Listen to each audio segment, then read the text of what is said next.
When you have a traumatic experience, your brain physically changes in structure and electrical activity. And one of the big symptoms that we see with trauma and PTSD is changes in memory. There are 4 ways that traumatic memories differ from regular memories. And in this video, we'll talk about how PTSD and trauma change your memories and 3 things you can do to soften or treat traumatic memories and their painful symptoms.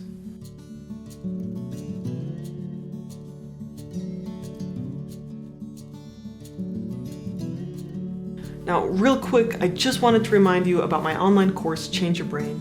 In it, I teach 10 essential mind-body skills to improve mental health. And most people just don't know how many options they have to improve their mental health. So in this course, I teach 10 fundamental skills that research has shown to drastically reduce depression and anxiety. And many of these skills only take a few minutes a day. So if you'd like to learn more, please check it out. The link is in the description. Okay, so back to the video. Now, normal memories change over time. Every time you retrieve them, retell them, and store them, they change. So that's one reason why 2 people might experience the exact same event and remember it very differently.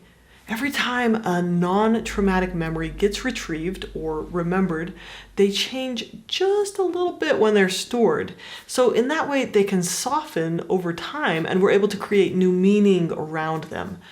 So, for example, I can remember a perceived slight I had as a teenager. I got cut from the soccer team, and it was super painful back then. So, as a teenager, this felt like the end of the world. It was the most unfair, unjust, horrible thing that had ever happened to me. But now when I remember it, it really doesn't hurt so much. And I can see how, from the coach's perspective, they weren't trying to be mean to me. They just were trying to do what was best for the team. So the intensity of this memory has changed over time, and now it doesn't hurt so much. But this isn't the case with traumatic memories. This is the first way that PTSD memories differ from regular memories. In the book, The Body Keeps the Score, Dr. Bessel van der Kolk shares a study of veterans from World War II. And researchers interviewed these veterans every couple of years for like 45 years. And they asked them about their experiences with the war. And they found that for the veterans who did not develop PTSD, their accounts and their memories, they changed over time. The events had lost the sharp edges of fear and intensity of painful emotions. But for the men who did develop PTSD, their experience was different. They may not remember all of the details, but the things that they did remember remained sharp and consistent for over 45 years after the war ended.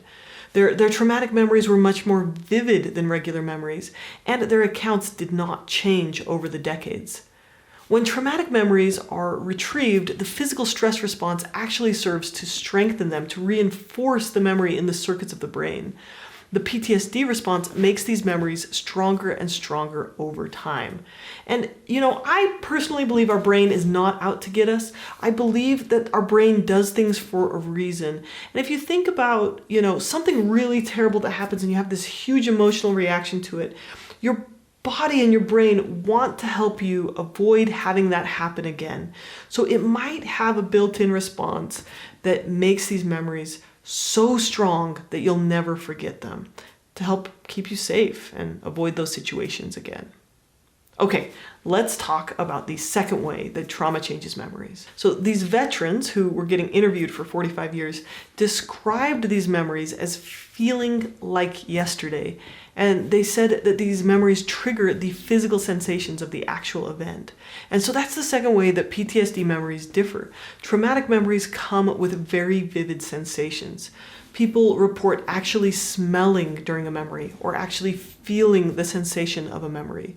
And these are sometimes called flashbacks. Now, studies show that for non-traumatized memories, like, for example, the birth of a child, people don't have such vivid memories. They don't, remember every little detail in full clarity, like how someone's face looked or the smell of a room. But with traumatic memories, there's the physical re-experiencing. One example that Dr. van der Kolk gave was of a woman who was assaulted by someone who was drunk. And later, if she went to parties, if she caught a whiff of alcohol, the flashbacks would return so powerfully that she felt like she was being assaulted again. So she basically stopped going anywhere. Now, the third way that traumatic memories differ is that the passage of time is distorted. The memory doesn't feel like something in the past, it feels like something happening in the present moment, and the survivor re-enters the fight, flight, freeze mode. Dr. van der Kolk shared an experiment he ran where they were able to scan the brains of participants who were reminded of a traumatic event. Blood pressure and heart rate went up, and the brain essentially entered a super emotional state. The regions that process fear get super activated, and the part of the brain that processes rationally, that says, oh, no, you're safe now, that was in the past, that part of your brain actually decreases activity and shuts down. So this is one of the reasons why it's difficult to calm down and rationally think through trauma memories. So when our system gets overwhelmed, the part of our brain that makes words, that tracks time and integrates sensations, it shuts down. So this leads to the fourth way that traumatic memories differ. So because the emotional brain takes over, traumatic memories often get stored as fragments of emotions and sensations, as blips of images and sounds, but not a cohesive story. When someone has PTSD, their memories often have large gaps. So regular memories are cohesive, right? They have a beginning and a middle and an end. But traumatic memories are often disorganized. So, for example, someone who survived a car crash, they might remember every detail of someone's face, but they can't remember who first helped them or how they got to the hospital. Other memories could be fragmented, missing, or blocked. Studies show that between 19 and 38% of people who were sexually abused as children experience memory loss. In another study highlighted in the book The Body Keeps the Score, researchers interviewed girls between the ages of 10 and 12 and documented their abuse. And then 17 years later, they interviewed the girls again, and 38% of them did not recall the abuse that was documented in their medical records. Some reported that they forgot that they had been abused and then remembered later.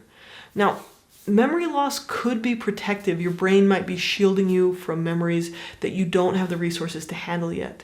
And, in my opinion, when those memories come back, it may be your brain telling you that you're ready to deal with this now. But repressed memories can lead to memory loss in other important areas or lead to being triggered without knowing why. Van der Kolk gives the example of Marilyn, who was sexually abused by her father as a child, but she had no memory of it. When men touched her, she would lash out, even in her sleep. And then she also developed autoimmune disorders. So even when trauma is not clearly remembered, it still can have an impact on people's lives. The brain is driven to fill in these gaps, to complete the story, so sometimes it reenacts the trauma over and over to process it. But when this is done without the right support and in an unsafe environment, this can be really unhealthy. Van der Kolk tells the story of a woman who kept trying to take care of her mother who had died years before. He tells the story of a Vietnam veteran who every year on the anniversary of his war trauma, he would seem to dissociate and then attempt to rob a bank, pretending that his finger was a gun. I worked with a lot of clients in residential treatment who had been sexually abused and we're essentially reenacting that by engaging in these really risky sexual behaviors with, unhealthy relationships. When the traumatic response gets frozen in time, the brain seems driven to repeat those experiences, to complete the story or get resolution by repeating it over and over again. Now, this takes us to the hopeful part of this video. The brain and body have natural, inherent drives toward healing, and with the right skills and support, PTSD symptoms can be treated and often resolved. There are two types of memories, implicit memories and explicit memories, and there are at least 4 different treatment approaches that can help you work through these memories of trauma.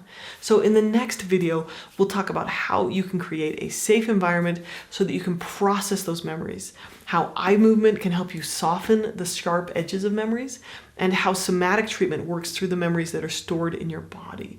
CBT is another great tool. It can help you change how you think about your traumatic experiences, and that can help you change how you feel, because basically CBT helps you take a memory, retrieve it, relabel it, and restore it.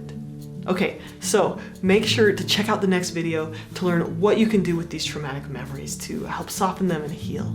Thank you so much for watching, and please take care.